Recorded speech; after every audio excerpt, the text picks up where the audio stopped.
Brookley, Cromer, thanks. Remien County Sheriff's Office is remembering one of their own today after former Deputy William Irwin passed away on December 1st. Now, Irwin passed away following treatment in a hospital in Shelby, North Carolina. The Sheriff's Office shared these photos of the honor walk the hospital held for him yesterday. While former Deputy Irwin saved many lives every day on his job, he will continue saving lives now because he was an organ donor. This morning, law enforcement officials and firefighters from across the state gathered to help bring his body home on his honor ride. In a Fox Carolina follow-up, two men who helped organize a robbery involving a well-known Greenville couple learned their fates. We were in court when Mark Wright and Jermaine Williams were sentenced to 40 to 30 years in prison. When Warren Willis arrived to work back in 2018, he was beaten and kidnapped by 5 masked suspects at the W.E. Willis convenience store in Landrum. He was driven to his home where his wife Ann was shot and beaten and then left for dead. Ann and Warren Willis thankfully somehow recovered in all of this, and we were there as the men you see right here were charged. They apologized to the victims in court.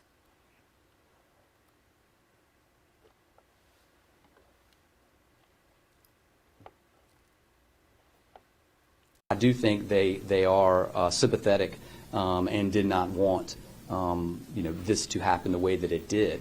Of course, when you engage in violent behavior, things happen, and then you are held accountable for all of those actions and the actions of those that you're with.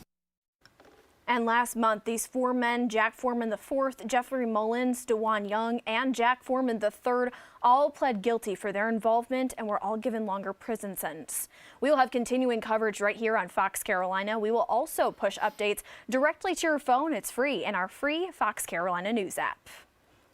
Now time for weather with meteorologist Bob Trihey. Bob, we have seen some beautiful weather for December. I mean, I'm loving doing some Christmas decorations whenever it's about close to 80 degrees outside. Amazing. And, you know, we set a record yesterday. We tied the all-time record for December at GSP, and we set another record today. Wow. I mean, it's December 4th. Like, this is not This normal. is ridiculous. Yeah, I know. I'm loving it, though. It's great to hang the decorations when it's this warm, but come on. I mean, it's got to cool down. I would like it to be a little bit more festive, if you ask me. It will be. Okay. Yeah, it's going to cool down, and it's going to get wetter through time. So your wish is my command, Shale. How about that? But here is our record high today at GSP. We topped out at 75.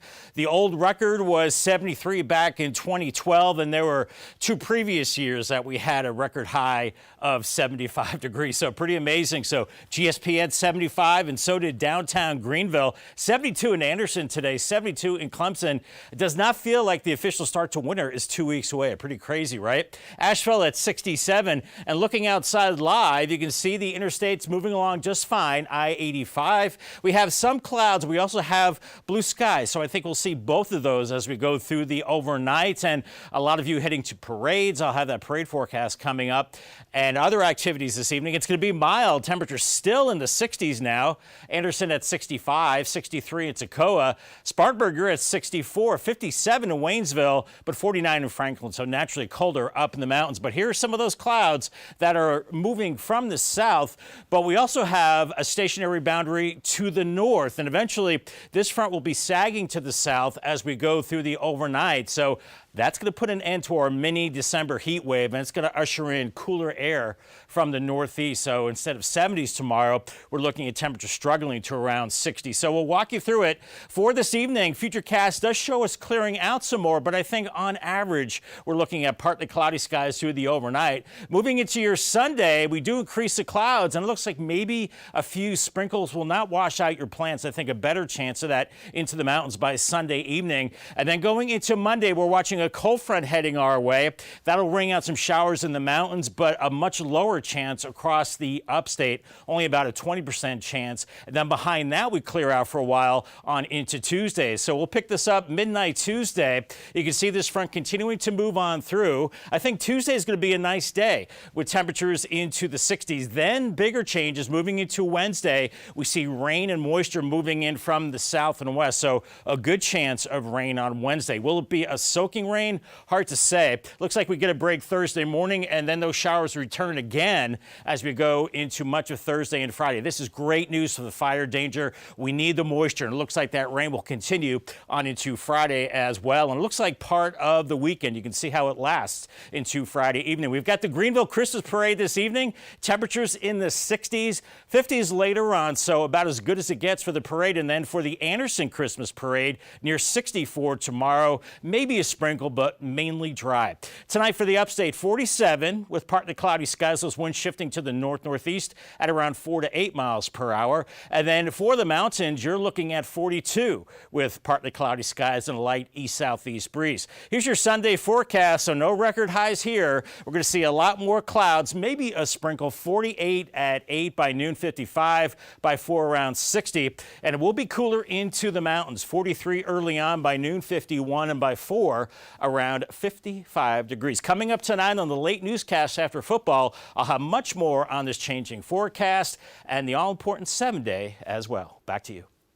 All right, Bob, it looks like it's going to be a good day for the Anderson Parade tomorrow. Thanks so much.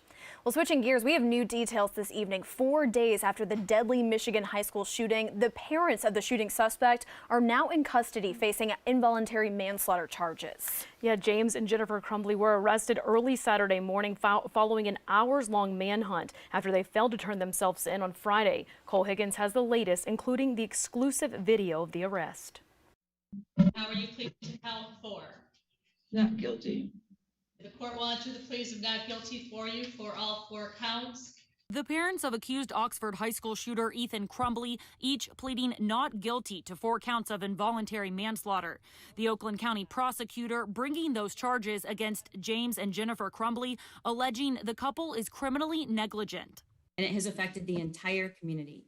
And these 2 individuals could have stopped it. And they had every reason to know that he was dangerous, and they gave him a weapon. And they didn't secure it, and they allowed him free access to it.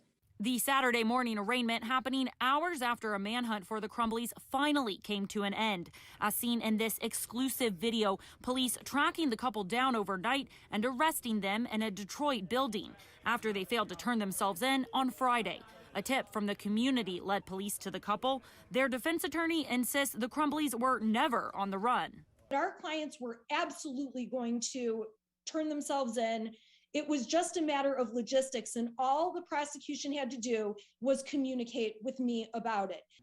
But the Detroit police chief says, "This isn't indicative of turning yourself in, hiding in a warehouse." I'm Cole Higgins reporting. And an Oakland County judge set bond for the Crumbly parents at $500,000 each. If James and Jennifer Crumbly manage to post bond, they must follow several conditions, including turning over all weapons and wearing a GPS. Now, the Crumbly's 15-year-old son, Ethan Crumbly, is accused of killing 4 students and wounding 7 people Tuesday at Michigan's Oxford High School. He's charged as an adult with 4 counts of first-degree murder and 1 count of terrorism, among other charges. And, of course, we'll stay on top of this for you. Stay with us. Be connected with us through our free Fox Carolina News app. It's free to download it in the App Store or Google Play, and we'll send weather alerts to you as well. Stay tuned for a late edition of the 10 o'clock news. Until then, we'll see you then. Thanks for watching Fox Carolina News. Watch us live wherever you are, on our mobile, on our streaming news app. And you can also watch us on Roku, Apple TV, and Fire TV.